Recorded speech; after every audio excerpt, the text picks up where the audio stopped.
అప్రకటిత ఆదాయ వివరాల్ని వెల్లడించిన వారి సమాచారం అత్యంత గోప్యంగా ఉంటుందని అధికారులు స్పష్టం చేశారు. గడువులోగా ఆస్తుల వివరాలు వెల్లడించాలని కోరారు. కేంద్ర ప్రభుత్వం అందిస్తున్న మంచి అవకాశాన్ని సద్వినియోగం చేసుకోవాలంటున్న ఆదాయ పన్ను శాఖ కమిషనర్ మురళీ కుమార్తో ఈటీవీ ముఖాముఖి. కేంద్ర ప్రభుత్వం ప్రవేశపెట్టిన ఈ ఆదాయ వెల్లడి స్కీమ్ 2016 ఏం చెప్తుంది? ఈ స్కీమ్ ప్రకారం మన దేశంలో ఉన్న అప్రకటిత ఆదాయం కానీ, అప్రకటిత ఆదాయం నుండి ఏదన్నా ఆస్తులు కొనుగోలు చేస్తుంటే వాటిని గురించి కానీ వెల్లడి చేసేందుకు వీలు కల్పించే పథకం ఇది. సార్, ఈ స్కీమ్ కింద ఎవరు అర్హులవుతారు? అంటే ఎలాంటి ఆస్తులను వెల్లడించేదానికి అవకాశం ఉంది? ఈ పథకం కింద ఏంటంటే ఎవరైనా కూడా ఆయన వ్యక్తిగతంగా కానీ, ఒక ఫర్మ్ రూపంలో కానీ, కంపెనీ కానీ, సొసైటీ కానీ ఏదైనా కూడా ఎవరి ఆదాయం అయితే ట్యాక్స్ విధించబడలేదో వాళ్ళు దీని కింద డిక్లరేషన్ ఫైల్ చేయొచ్చు. తీవ్రమైన ఆర్థిక నేరాలకు పాల్పడే వాళ్ళు, అంటే స్మగ్లింగ్ యాక్ట్ అని కానీ, సెక్యూరిటీస్ స్కామ్స్లో ఇరుక్కున్న వాళ్ళు కానీ, ఇట్లాంటి వారు దీనికి అనర్హులు. వారి వద్ద డిక్లరేషన్స్ స్వీకరించబడవు. ఈ స్కీమును ఎప్పటి వరకు దీనికి గడువు ఉండాలి?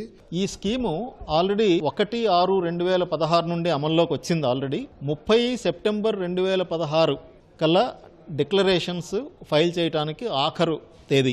ఆ తేదీ మాత్రం ఎట్టి పరిస్థితుల్లోనూ పొడిగించబడదు. సార్, ఈ స్కీమ్ కింద ఒకవేళ ఆదాయాన్ని ప్రకటించలేదనుకోండి, అలాంటి వారి మీద ఎలాంటి చర్యలు ఉంటాయి?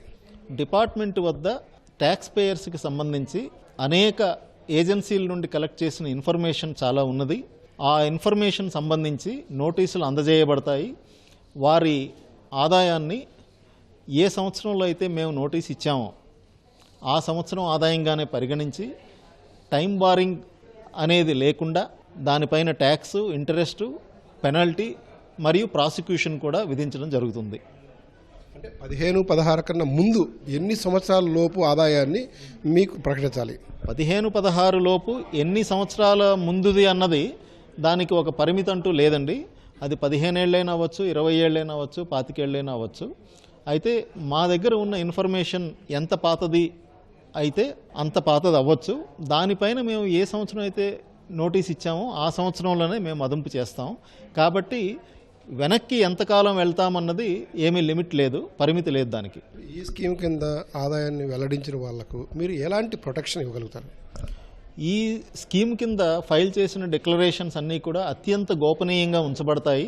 మీరు ఆన్లైన్లో ఫైల్ చేసినా లేక వ్యక్తిగతంగా ఫామ్ 1 రూపంలో కమిషనర్కి అప్పచెప్పినా కూడా అది ఆయన వ్యక్తిగత కస్టడీలోనే ఉంటుంది ఆ ఇన్ఫర్మేషను. తర్వాత ఆయన కింద పనిచేసే అసెసింగ్ ఆఫీసర్లకు కానీ, రేంజ్ జాయింట్ కమిషనర్ కానీ ఎవరికి ఇది తెలపబడదు.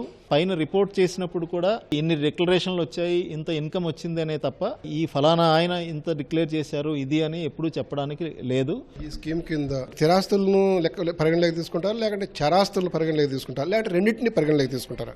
రెండింటినీ కూడా పరిగణనలోకి తీసుకుంటామండి. స్థిర చరాస్తులు అంటే మీరు క్యాష్ ఉండొచ్చు, జ్యువెలరీ ఉండొచ్చు, డైమండ్స్ ఉండొచ్చు, బులియన్ ఉండొచ్చు. ఇది కాకుండా షేర్స్లో ఉండొచ్చు, స్థిరాస్తుల్లో కూడా ఉండొచ్చు, ప్రాపర్టీ, ల్యాండ్స్, బిల్డింగ్స్ ఏమన్నా ఉండొచ్చు అండి. ఏదైనా కూడా పరిగణలోకి తీసుకుంటాం. ఈ పథకం కింద చెల్లించాల్సిన 45% ట్యాక్స్ను దశల వారీగా అయినా చెల్లించవచ్చు, ఒకటేసారి చెల్లించవచ్చు అని చెప్తున్నారు. అయితే ప్రకటించేదానికి మాత్రము సెప్టెంబర్ 30వ తేదీ చివరి గడువు.